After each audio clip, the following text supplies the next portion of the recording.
خب سلام، وقتتون بخیر، حستون عالی و امروزتون مبارک ان شاء الله. من اومدم تو طبیعت یه لحظه بشینم نکات مهمی رو در مورد شکرگزاری بگم و این بحث رو تو این فایل ببندیم و هر سوال و نکته‌ای داشته باشید در مورد شکرگزاری اینجا هستم حضورتون تو این فایل.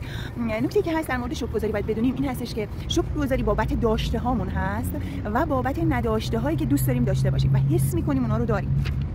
پس یکی واسه داشته هامون و دیگری واسه نداشته هایی که دوست داریم داشته باشیم و احساس میکنیم که کاملا در لحظه حال این رو داریم و بابتش شکرگزاری میکنیم، به خواسته هامون رسیدیم و همین الان بابتش شکرگزاری میکنیم. نکته مهمی که وجود داره در مورد این مسئله این هستش که سعی کنیم خواسته ها و اهدافی رو مد نظر قرار بدیم که به صورت مداری باشه، یعنی خیلی دور از توقع و انتظارمون نباشه. مثلا فرض کنید شما ماشین پراید دارید، در مرحله بعد نمیتونید بگید من میخوام فراری داشته باشم یا مثلا پرادو میخوام داشته باشم.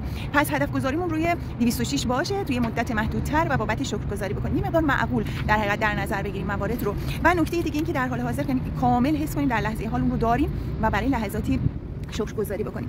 نکته دیگه در مورد شکرگزاری این هستش که ما میتونیم برای پاکسازی افکار هم از شکرگزاری استفاده بکنیم. تو کتاب محدودیت صفر اثر آقای جو ویتالی در این مورد صحبت میکنه و خیلی خوب من در این زمینه کار کردم و میتونم اگر نکته‌ای باشه مد نظرتون تو کامنت ها پاسخگوتون باشم. ولی بر اساس این کتاب کاملا من یه جورایی این مسئله پاکسازی رو آوردم رو شکرگزاری و خیلی خوب جواب میده.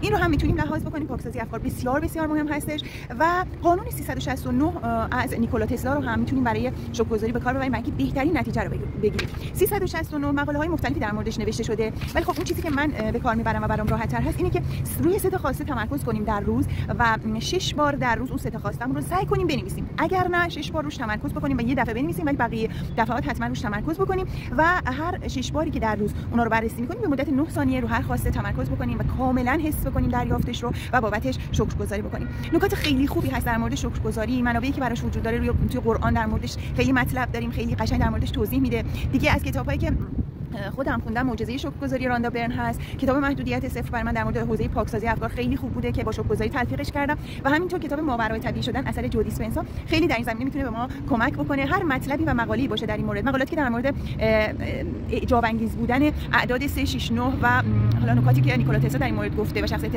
بسیار بزرگی هست توی جهان در این مورد در مورد شکرگزاری مطالب مختلفی رو میتونیم آگاه بشیم نسبت بهشون. توی این فایل تو کامنت ها و توی دیسکریپشن من منابع رو میگذارم و در موردشون تا یک هفته هر مقاله و نگاهی داشته باشیم نکات قابل توجه رو براتون میگذارم. مرسی که همراه من بودید. امیدوارم که در عمل اقدام بکنیم برای اون چیزهایی که آگاه میشیم نسبت بهشون و شکرگزاری خیلی خیلی مهم هست در اینکه بتونیم شروع کنیم و لحظه حال رو با تمام وجود درک بکنیم که از موارد بسیار مهم هست برای حضور در لحظه حال که کاملا به صورت علمی توسط آقای جو دیسپنسا توی کتاب ماورای طبیعی شدن و همینطور میگم خود قرآن شواهد زیادی داره بر این قضیه که با شکرگزاری میتونیم واقعا برگردیم به لحظه حال و حس حال خوب رو در همین لحظه حال تجربه کنیم. مرسی که سابسکرایب میکنید، کامنت و لایک دارید و با من همراه هستید با اقدام‌های ارزشمند خودمون در همین لحظه حال.